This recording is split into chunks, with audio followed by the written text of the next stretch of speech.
Les résultats des entreprises du CAC 40 sont en net recul. Elles ont toutes publié 51,8 milliards d'euros de bénéfices cumulés lors de ces 6 derniers mois. Éline Lefaou, ces résultats sont en deçà des attentes. Effectivement, si on compare au premier semestre 2024, les bénéfices ont chuté de près de 30%. Une dégringolade qu'on doit en partie à la chute du dollar face à l'euro, mais également à la guerre commerciale lancée par Donald Trump. Et on le constate tout d'abord dans le secteur automobile où les ventes ont fortement baissé. Renault, par exemple, a vu son bénéfice plonger de près de 69% au premier semestre, alors que du côté de Stellantis, on essuie une perte de plus de 2 milliards d'euros. Bilan également mitigé pour le luxe. LVMH annonce un bénéfice net en repli de 22%. Ce n'est pas mieux pour François-Henri Pinault, qui voit le bénéfice de son groupe Kering dégringoler de 46%.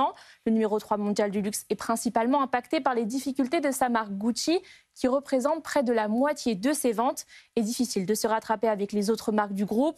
Saint-Laurent enregistre une baisse de son chiffre d'affaires de 11%, tandis que celui de Balenciaga chute de 15%.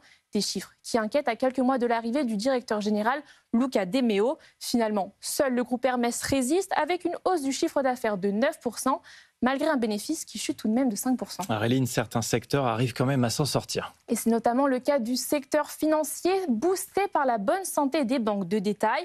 Ensemble, par exemple, BNP Paribas, Crédit Agricole et Société Générale réalisent au total plus de 13 milliards d'euros de bénéfices, soit une hausse de 12%.